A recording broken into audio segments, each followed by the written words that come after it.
My guest today on the Essential Coaching Skills podcast is Mark Schall.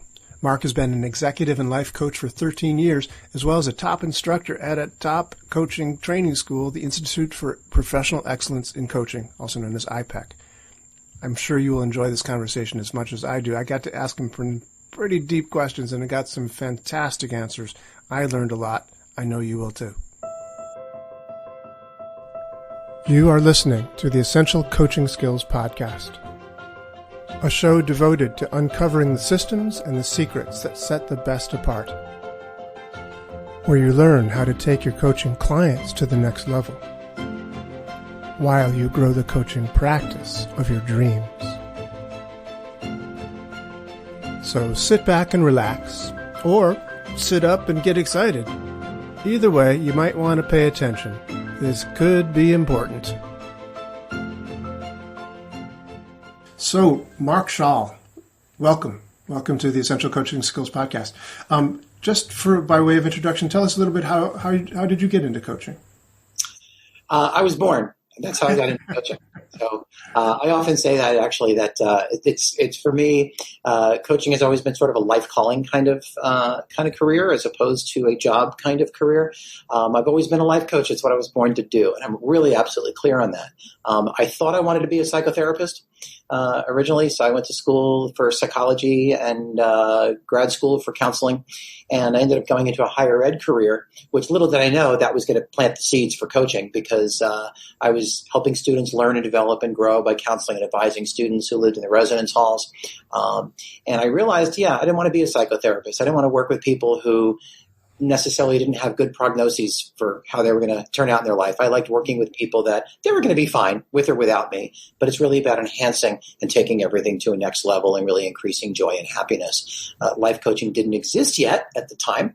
What time was that? When was that? That was, let's see, you're going to make me date myself. So let's see. So I graduated college in 1985. Oh, wow. Finished grad school with my master's. Huh? I'm just kidding, because I graduated college in 1979. So. Oh, okay, yeah. So pretty close. Yeah. I finished grad school in 88, and life coaching wasn't a thing. And then I kind of found my way into personal development work and started hearing about coaching and did a couple of workshops and met people who were coaches. And then I had a friend who had gone for a certification in coaching. And when he originally told me that he was going for back to school to become a certified life coach, I actually laughed at him, and because it was such a new thing. And I was like, are they certified life coaches now? Like, really? Good luck with that. And then I saw a profound change in him, his communication style, his work that he was doing with clients. And I was like, that's what I have always wanted to do. And I knew it. So he said to me, he says, Mark, I know you better than anybody, because he had known me for like 20 years at that point. And he says, this kind of work is so you. You are meant for this. He said, and if I know you any better, you'll take this coach training program that I took and end up working for them. And that is exactly what happened. I took the program 3 months later. And before I was even done with the program, my instructor actually said, we're looking for instructors, and I loved your presentation that you did in front of the room. Let's talk. Wow. And set me on the road to become an instructor. Professional Excellence in Coaching, right? Yeah, the Institute for Professional Excellence in Coaching, also called iPEC for short, iPEC Coaching, yeah. And we're one of the top coach training programs in the world, so I'm actually quite proud that's been my trajectory since. I've actually heard some rumor that you are, by at least one ranking system, the number one system in the world. Is that? Yeah. So actually, I believe it was PricewaterhouseCoopers did a survey on their own. We didn't even know that they were doing it. And they did a survey to find the top coach training school in the world to send their teams to. And no such study had ever been done. So being PricewaterhouseCoopers, they commissioned one. And they made it happen. And again, we didn't even know. And they determined that it was us. So, wow, we have one of the top trainers for the top place in the world here on the Essential Coaching Skills podcast. I'm all a tingle. That's so cool. Hey, so I really do have a really important question I want to ask you. Up till now, most of the people on this podcast have been NLP trainers, NLP certified whatevers. A lot of luminaries in the NLP world. Connie Ray Andreas has been on here, for goodness sake. And I know that there are a lot of people in the coaching world that know nothing about NLP.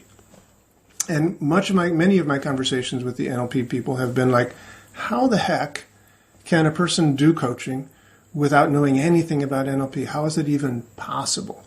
And of course, most of them would be saying, I don't know. How could it possibly be possible? Because I'm always doing NLP. You know, language is NLP.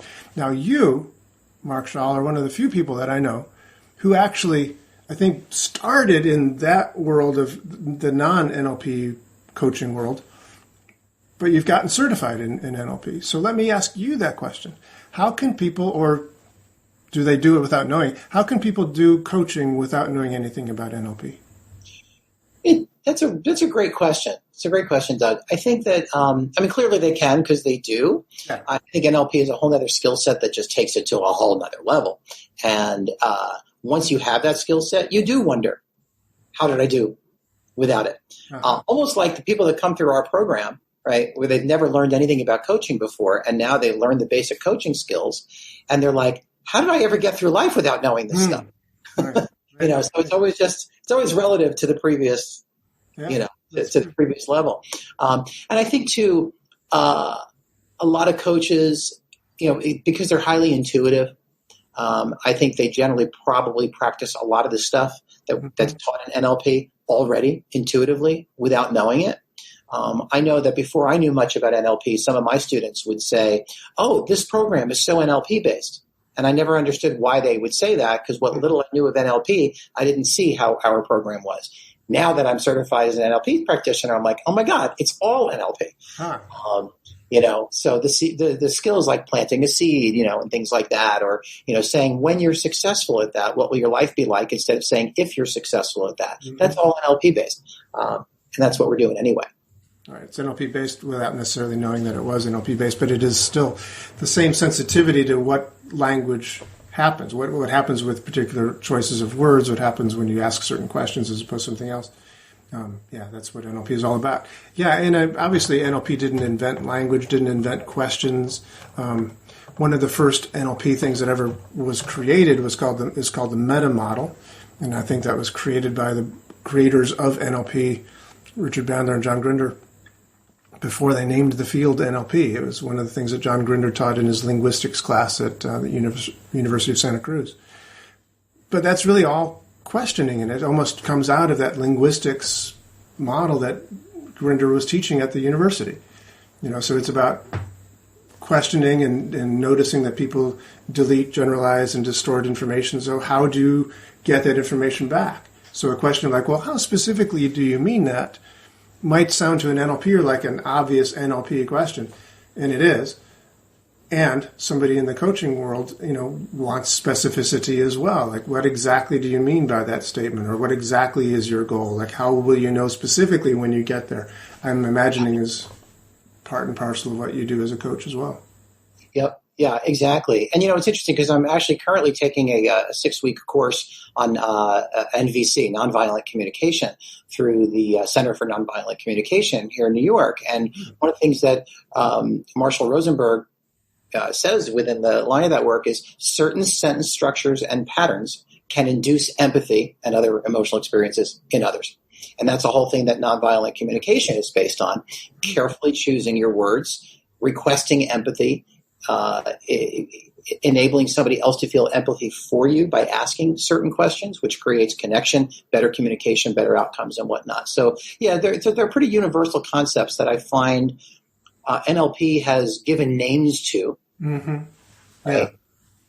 But they've already existed. Yeah, it's very, very true. Thank you. That answers that question quite well. Thank you. Tell me what.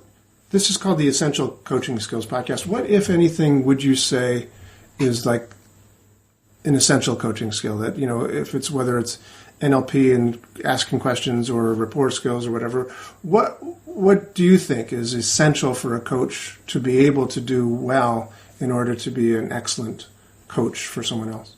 Yeah, there's actually 4 skills that I identify that I use in my coaching practice that I teach most of my clients as well, just to enhance their relationships. Great. And those are the reflective listening, or acknowledging and validating. So you're saying reflective listening is one of them? reflective listening, or as it also might be known as acknowledging and validating, Right. and clarifying. When you say such and such, what exactly do you mean? There you go. Yeah. Right. And then there's also the whole idea of asking powerful questions that are open-ended, thought-provoking, soul-seeking, real deep sort of questions that cause a client to really have to go somewhere in their creative mind to find an answer, and that are less information-gathering questions for the coach more than they are exploration questions for the client. So that's the third one. And then the fourth one, which I actually find is more useful in personal relationships than in coaching, even though it is essential in coaching, but it's even more essential, is permission asking. Like, can I challenge you for a second about something that you just said? Mm-hmm. Rather than just challenging it, right? Now, in a coaching relationship with a paying client, the answer is always yes. That's what they're coming for. They want that challenge. They want to be pushed. They want to grow. But of course, we do it anyway for some very good reasons. But I find in a personal relationship with a friend or a relative or a parent, and there's some sticky stuff that you got to kind of get through in a difficult conversation, that could be a really, really powerful way of communicating. Can I just take a moment and summarize what I just heard you say to make sure I got it right? Or can I push you on that? Can I give you some pushback for a moment? Would that be okay? That's great. Very helpful. So I teach this to my clients. Can I ask you to elaborate a little bit on those four points? Like the first one, what is reflective listening for our listeners who don't know what that is? Yeah. So it's really about paraphrasing back what the other person has said, including both the feeling that they expressed and the content of what they told you led to that feeling. So it would sound like... Let me stop for a second. Paraphrasing back or repeating back like exactly what they said? Either one I find is helpful. Sometimes I find a paraphrase is helpful as long as it's accurate. It's got to be an accurate paraphrase, right? And sometimes using their exact words could be very powerful depending on the situation. Okay. Right. And you do that when a person is elaborating on something that they've been talking about. You want to just get clarity on that, so you ask them to say it again, and you be sure that you've heard what they said precisely. So so it's more like, so I might say something like, so what I'm hearing right now, Doug, is that it's really important for you to get clarity on what I'm saying right now, so you'd like me to repeat what I said. Right. Or, wow. So what I'm hearing is, when your husband said that to you when you were out to dinner with friends, that really had you feel embarrassed and hurt. So that would be like the acknowledgement part of that. The validation being letting them know that their feelings make sense and are totally understandable. It's understandable that you feel embarrassed and hurt because that was very, very personal. And it was in front of other people. Cool. So let me just stop you again. So when you do something like that, when it's getting into a personal, event sort of thing for the person that, this thing happened at dinner with their husband or whatever, do you find at that point that it is more valuable to say exactly the words they said, or is it paraphrase something at that point that you would be to use? Because I'll tell you, for me, as an NLP practitioner, I recognize that words are anchors, as we put it in NLP. The words themselves are representative. I chose that word because that word means something to me. And so it may not mean the same thing to somebody else, but that word has that response to me. So when somebody says something with a particular word, I try to make sure I use that word for that person. Is that true? Yeah. So, so it's interesting. I never really consciously thought about this distinction I'm about to make, but I do it automatically. It depends on what I'm going for in that moment. Mm-hmm. If it's just for clarity and validation, paraphrasing will be okay. Then if I want to explore it further and get the deeper meaning, I'll come back to it and I'll use the exact words. So it might be, so your husband embarrassed you in front of everybody. He said something and it embarrassed you and you were upset. That might be my focus for the moment, just to get the clarity, right? And then to clear some of the smoke, be like, it makes sense. That could be a very embarrassing thing to happen. Many people would feel that way in the same situation. And then I might want to go deeper. I might say, so can I ask you something else? Sure. So you told me that he said, ba-bum, ba-bum, ba-bum. Okay. exactly what emotions did you feel the moment you heard ba-bum, ba-bum, ba-bum?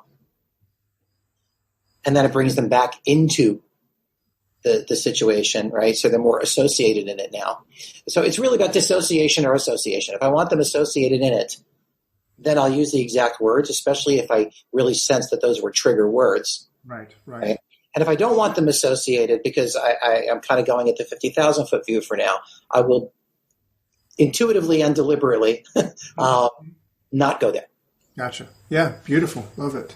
And then the second point is clarifying, which I think seems to be very tied into the first one. Is that correct? Yeah, exactly. So if somebody was to say to me, I just want more freedom in my relationship. Okay, so I'm hearing you want more freedom in your relationship, right? And lots of people talk about freedom in their relationships being important, so that makes sense, right? That's an acknowledging and a validating. And so I'm curious, when you say freedom, what's that actually mean to you? Freedom, right? Yeah. Cut deeper. Yeah. Right? I mean, I know what freedom means, right? We all know the word freedom, right? But I want to know when you use it. Yeah, exactly. How does that look for you? Particular relationship with that word that, and definitions of what it means, how will you know when you get it, et cetera. That's right. And then somebody might reveal something very interesting when they give a particular example of what freedom is or what freedom isn't. Right? Somebody might say, like growing up, my mom was never allowed to utter a word without my dad's permission. That's not freedom. Wow. There's a whole bunch of rich stuff in that answer now, simply because I asked about freedom. Right. Yeah. And then the third point was to ask really deep and penetrating questions that, so tell us. Yeah. So rather than, so let's see, a powerful, deep, enriching question might be something like, so if you had all the freedom that you need in your relationship, if you just had that right now, we wave a magic wand, it's there. What's different in your life now? Or what about freedom is important to you? What aspect of freedom is most important to you? Right? So these are really deep, powerful questions rather than just, so why freedom? Why is it important? Yeah.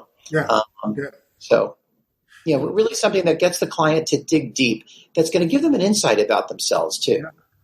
It does seem to me that you are going quite deep with these theoretical examples that we're working with here. If I was the client that was talking with you about this situation with my husband that happened and he embarrassed me in the restaurant, and then I just don't have any freedom in this relationship, and you started asking questions like the examples you've been giving, I'd be like, this may not be psychotherapy, but it sure is psychotherapy.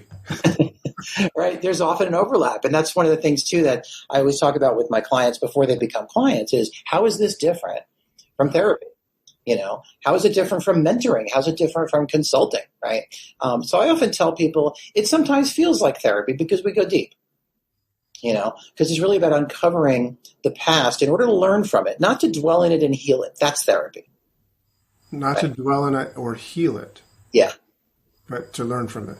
But to learn from it, to get some insights to use today to move forward and be unblocked in moving forward, right? And if someone can accomplish that in coaching, great. Now, if they can't because that stuff is too deep and they've never dealt with it, that might be a client that isn't ready for coaching, or at least not on that topic. Mm-hmm. And that might be somebody who I would then refer to a therapist to iron some of those issues out. For example, if I have a client that said that they had some sexual abuse in their life history, right? I want to get a sense of, is that something where the healing work around that has been done? Mm-hmm. Or is this the first time they're ever really telling anybody about it? Right. Because if it's the latter, I'm not going to be equipped to handle that and do very extensive work with that. That's something that somebody with very, very different kind of training needs to take care of. And in fact, I would do more harm than good if I tried to take that on, right? So knowing your limitations as a coach becomes very important. But if it's like, oh yeah, I was in therapy for like 10 years and I'm in a good place with it. And every now and then I'm reminded of it. It comes up. I know where it is and blah, blah, blah. Okay, then I'm not too concerned about it. I'll keep it in the back of my mind as something that may be an issue to check in with. But, so that's how it differs from therapy. We don't do the healing work on that kind of stuff, but we do go into the past and we learn. Like somebody might have a limiting belief, like you're not supposed to call somebody, I don't know, under such and such circumstances, right? Somebody dies, you're supposed to wait for them to call you. You're not supposed to call them, or something like that, right? It's like, well, where's that belief come from? We'll be like, well, that's how we handled it in my family. Oh, tell me more about that. And they might have several stories. And it's like, so great. So you learned to interact with the world about this particular issue in this way, right? And now what I'm hearing is you're having a little challenge around it. What do you see in that? No, I could believe something else that might work better for me. So now we're not going into the whole dynamic of the family growing up for the next 12 sessions, right? It's just like, so we just learned something. Now let's bring that back into the present to move you forward. What do you want to do differently now that you've distinguished that? Cool. I love it. It's a very good distinction as well, because, when I first learned coaching from Thomas Leonard all those years ago, one of the things he often said that, coaching is not therapy, coaching is not consulting. So, as an example, one of my clients is a developer in Florida. I know nothing about developing in Florida. He's making huge buildings that are happening. But I've been a very successful coach for him over the years. But we're not doing therapy. I'm not, uncovering his deepest, darkest and healing the past. And I'm also not doing consulting because I, like I said, know nothing about his business model. But coaching has the ability to help people in a variety of, enterprises and businesses to be better at that because they can be better, as people, and they're more effective as a human. Yeah, exactly. And, think about this too. So, perhaps, one of the things that somebody as a developer needs to be able to do well might be negotiation in a business setting, right? Well, there could be all kinds of things that hold a human being back from being a good negotiator. Their own fears, their own limiting beliefs and self-doubts, past experiences with negotiating that didn't work out. So they hold themselves back, right? And when they get like, yeah, I do that, and it doesn't serve me, great. That's a release that can really move them forward. And I don't have to know anything about the kind of development they're doing. Right, exactly, yeah. That's what you're saying, yeah. Yeah, and the same thing is true with, the same person, I don't want to dwell on this at all, but, he has to do a lot of public presentations.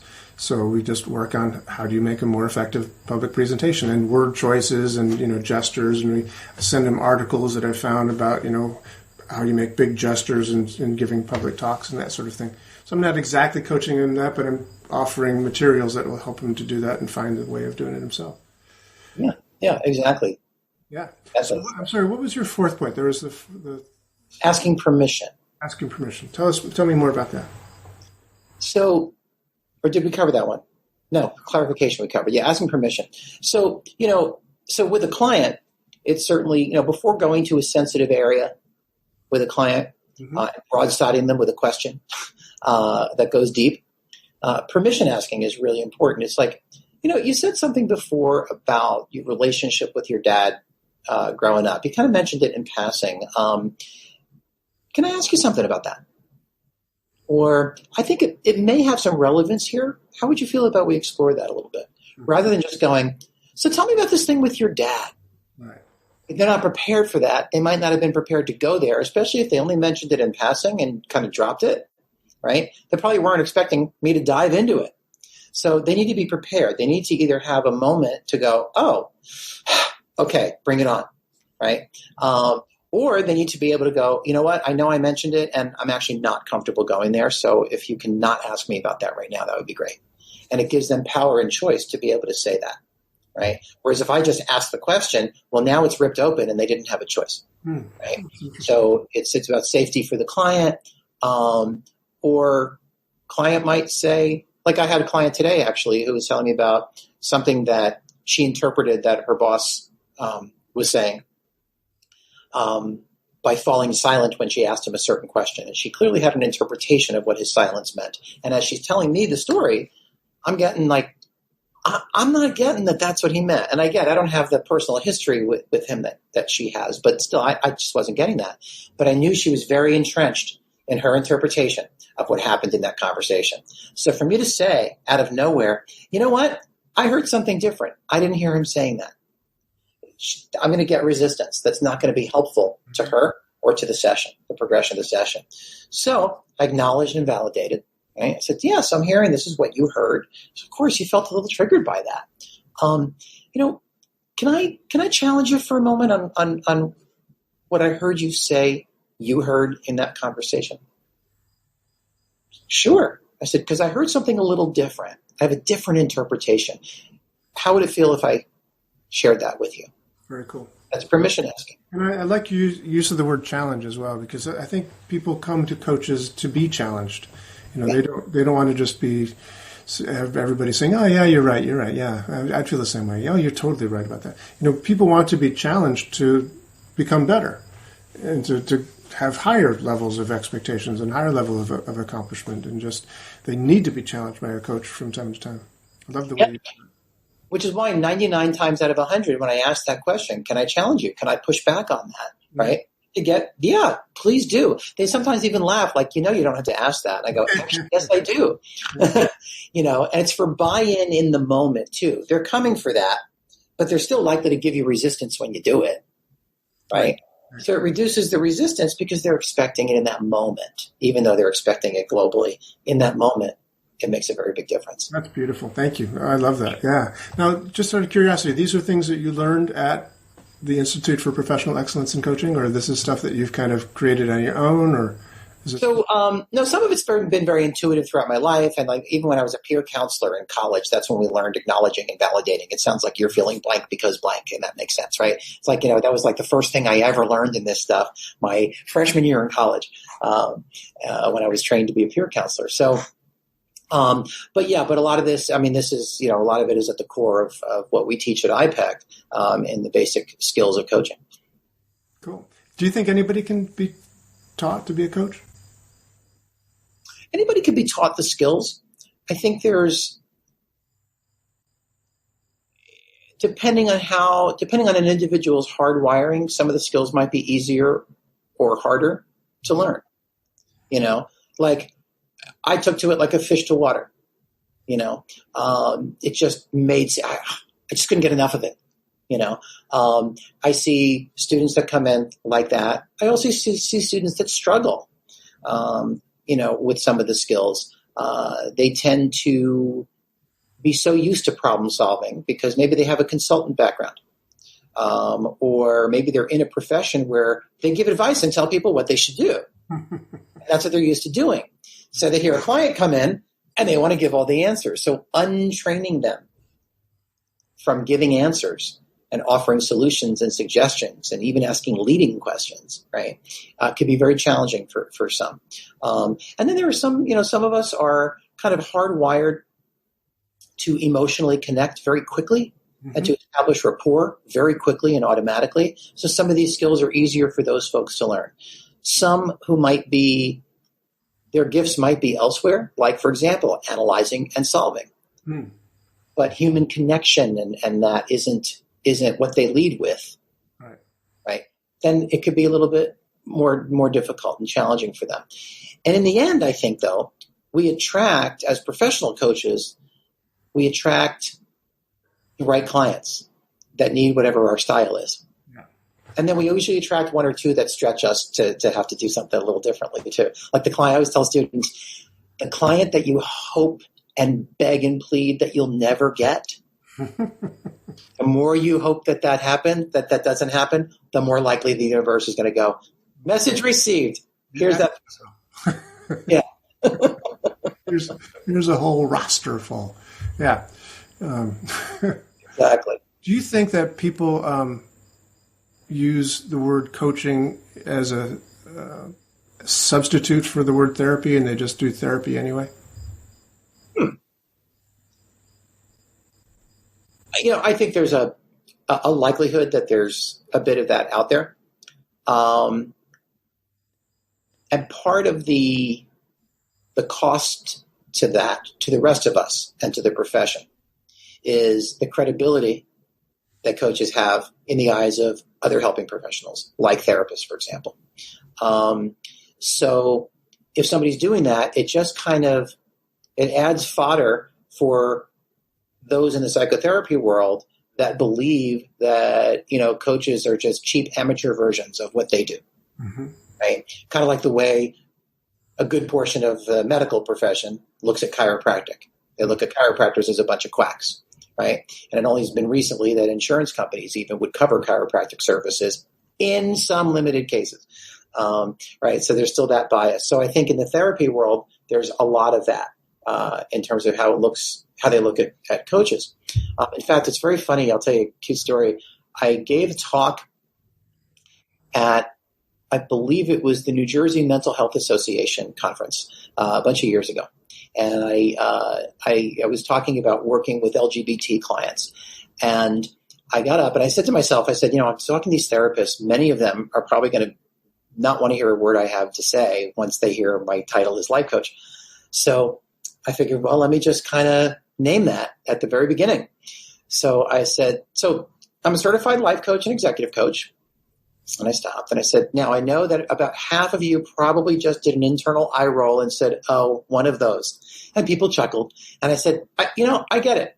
And I said, so here's the thing. We're not insurance reimbursable, so I'm no competition for you. Don't worry. Which they all laughed about.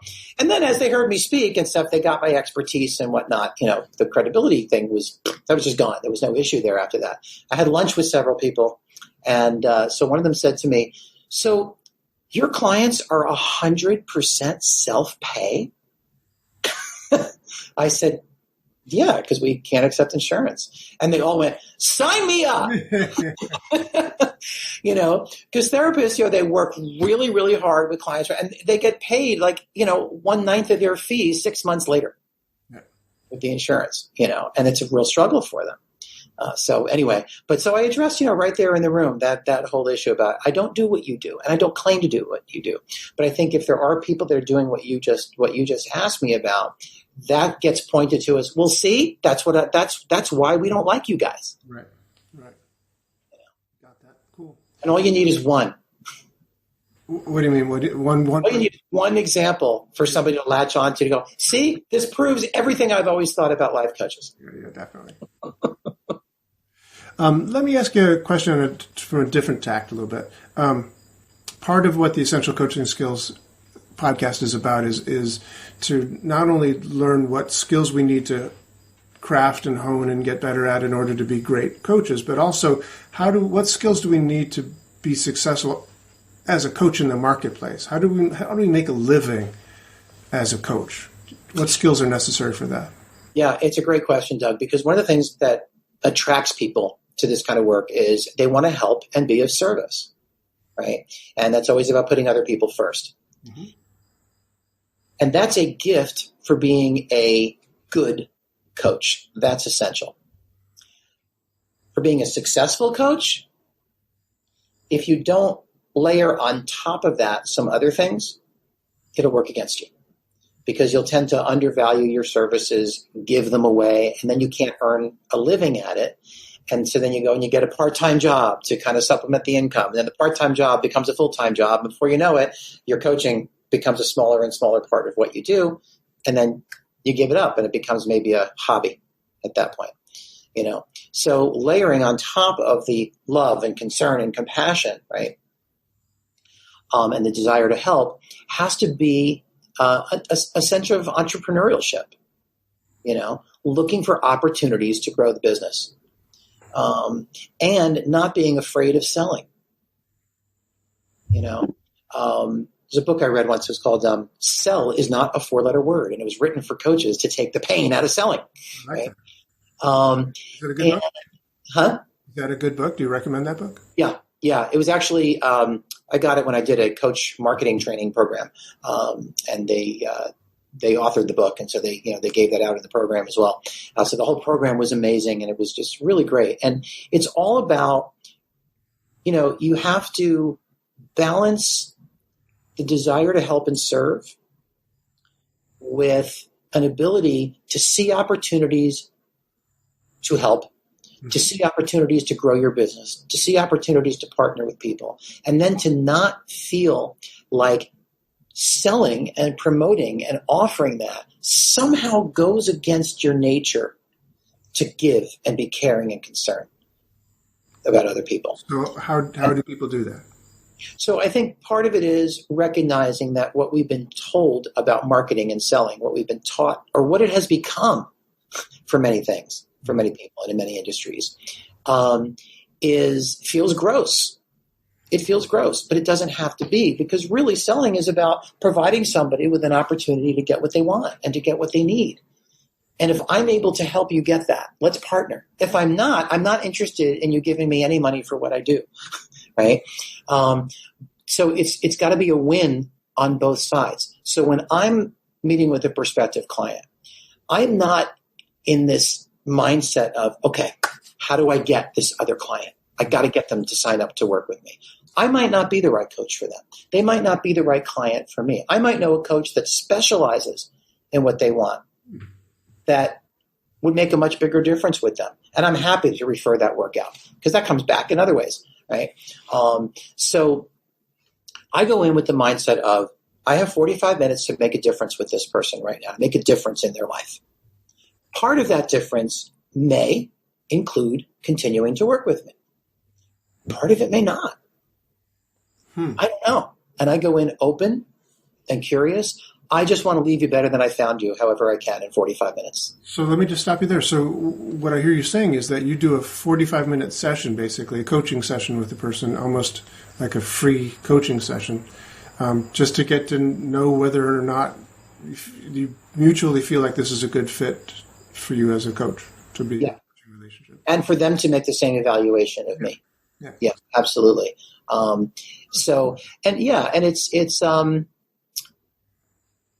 it's less of a coaching session, like a full-on coaching session, and more of, and I even set it up this way, I'll say to the client, so I want to know a little bit about what's bringing you in, the 50,000-foot view of what are you looking for in a coach. And then we'll talk a little bit about what coaching is, what it isn't. I'll do a little brief demo of coaching with you for 5 or 10 minutes.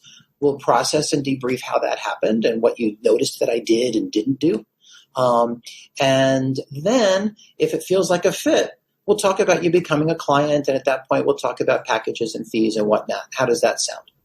And they're like, yeah, great. And then that's what we do. Nice. Right. So right away, I'm setting up the expectation from the beginning. The idea that if it's a fit, we'll talk about working together. But first, let's explore that.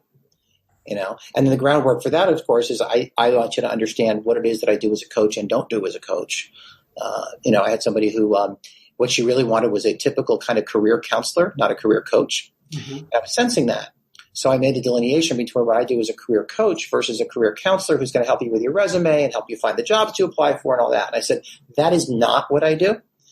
For me, what I would do with you is more about the confidence building and the inner work of making you the best person you can be so that when you go out for those jobs, you're showing up powerfully. So you want to be clear on which work that you want. And she's like, wow, I never thought of that. And I think I want a traditional career counselor. Do you know any? And that's great because that saves us both a lot of time and whatnot. I wouldn't want her to invest, money into something. And then halfway through, we find out this isn't what she needed. I think that's really great. When you do a coaching session with a person, how long is that? A typical regular session as part of once they're a client, it's that 45 to 50 minutes. Okay, interesting.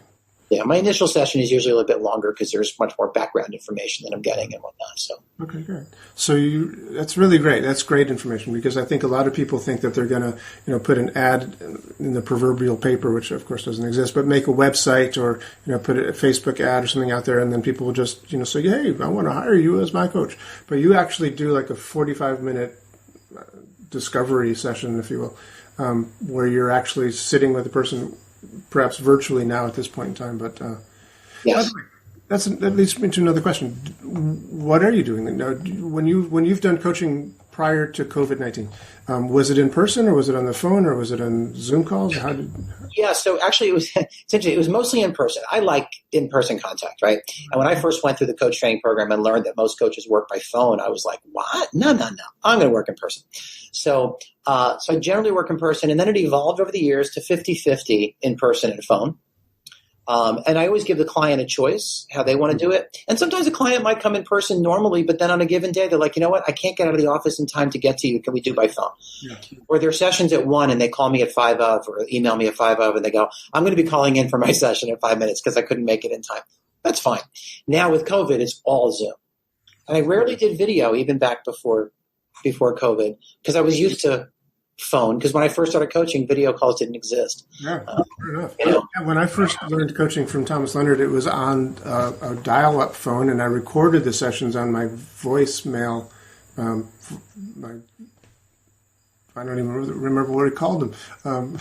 The phone answering machine. I'd record this. Oh, wow. Micro cassettes that I'd put in this thing and record the calls.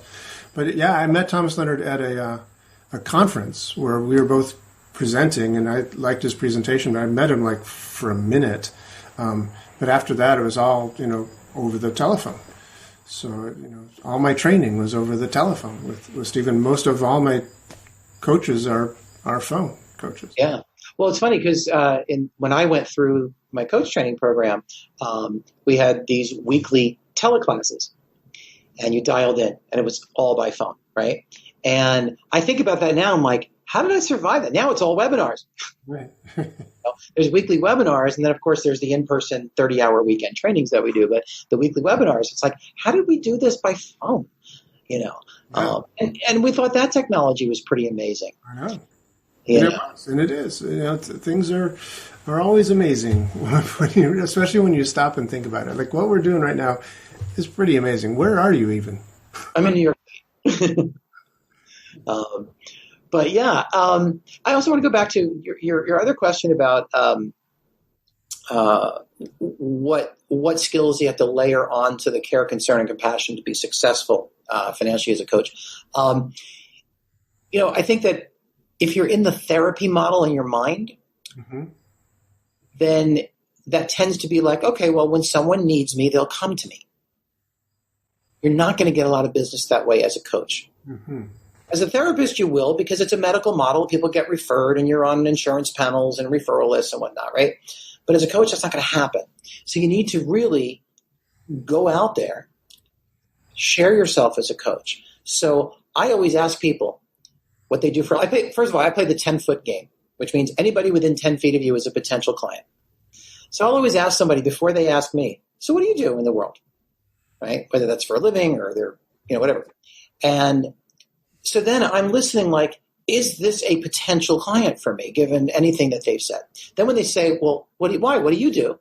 Right? I'm actually now able to frame coaching in terms of how it might help somebody in their particular situation, anything they may have shared. And then have a great conversation, even ask an empowering question or two. Like, oh, so tell me a little bit about your company that you're running. What's your biggest challenge? If you didn't have that challenge, what would be different?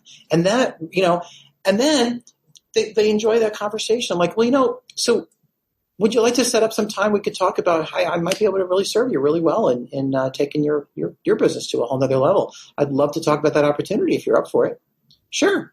Trade cards and set up that exploratory session, and to not be afraid of doing that because, oh my God, that seems so pushy and blah, blah. I had to get past that. I thought all that. I didn't want to do that. And I've managed through practice and training to recognize like, it's about serving people. It's not about, I'm not selling used cars. It's not about getting a client. It's about serving people. Exactly. And sometimes people will talk about closing a sale or closing a client. I call it opening the client because we're opening them up to a new possibility. I'm not closing anything. Yeah. It's beautiful. That's incredibly valuable. I mean, I think what you've just told us all will be, amazingly valuable for people. And how do you do that now? I mean, obviously, when you talk about the 10-foot rule, it's like we have to stay at least 6 feet apart.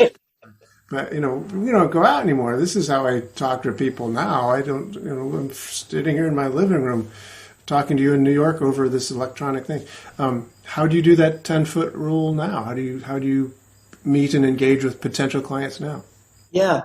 It's interesting.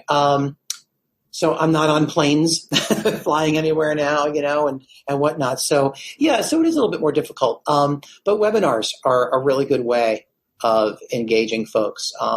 In fact, one of the things that that I'm working on now is I do a program for not just coaches, but for other holistic practitioners as well on how to create a webinar that's powerful and profitable and really sells your services.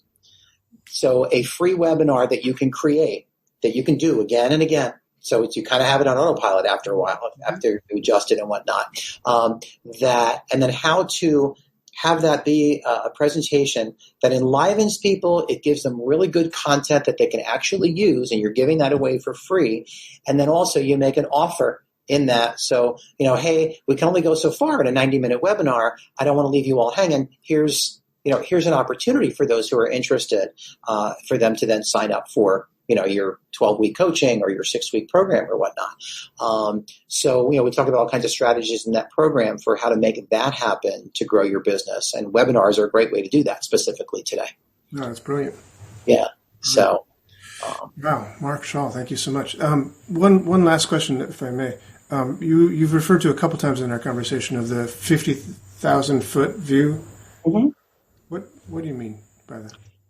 So I actually think I know what you mean, but I just want you to clarify that because I think that's something that people can really appreciate. Yeah, sure. So it's the overview as opposed to the details, right? And so, for example, if somebody comes in and I'm starting a session with them and I say, okay, so what are we coaching about today? And then I want to narrow down what specifically we're going to talk about, but they're going to give me the 50,000-foot view at that point. It's like, here's the story. Here's what I want to coach on. I have this challenge, right? And there's a whole story, right? That's the 50,000-foot view. Well, then I'm going to drill down to, so what specifically do we want to create around that today in this next 45 minutes? Cool. If I might just say, I was once listening to Stephen Covey, 7 Habits of Highly Effective People guy, talking about a similar sort of notion, but he had actually at least 3 levels. He talked about how every now and again we should do a seminar like the one I was at, where we're looking at the 30,000, jetliner kind of thing. So you can see out the window. Oh, look, there's my city down there. It looks like a little patchwork thing. So you can see your life in a big view. But then there's also what people mostly do on a day-to-day basis is basically like I'm in the forest going from tree to tree to tree, and I can't see the forest through the trees kind of thing. Yeah. But then there's also the hot air balloon level or the small prop plane level where you can say, oh, there's my house down there, and you can really see, oh, there's true north, there's the mountain range over there, so you can see the direction that you want to go that you'd set from the jetliner view. But it's a better view than just tree to tree to tree.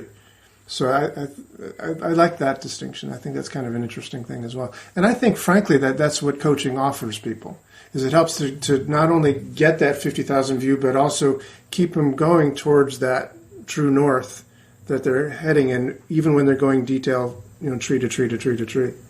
Yeah, exactly. I always talk about that as connecting with your inner GPS. Right. You go through a tunnel, you get disconnected from the GPS, and the little cartoon of the car spins around because it doesn't know where it's going, right? How many of us feel like our lives look like that, right? And then when you get connected, whether that's through, meditation, centering, or a high-level conversation about your life or whatever, you suddenly start feeling like, oh, wait a minute. Yeah, okay, this is the way I want it. There it is. Yeah, that's good. So yeah. That's great. I love it. God, I could talk to you all day. This is fantastic. Mark Schall, it's such a pleasure to meet you and talk with you. Thank you so much for being here. Oh, you're welcome. It's a pleasure. And glad to be here. And yeah. If people want to get hold of you, where would they do that? So you can reach me on my website at markschall.com. That's MarkSchall. People always forget the C.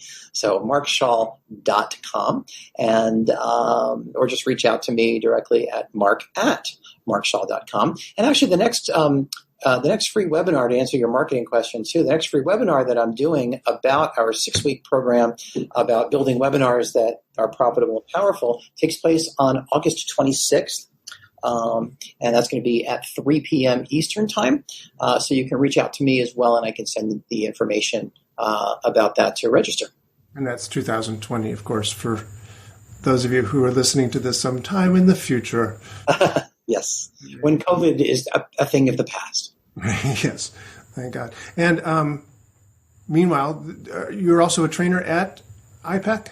Yes. I've been an iPEC instructor for about 13 or 14 years too. So people could actually learn coaching from you there?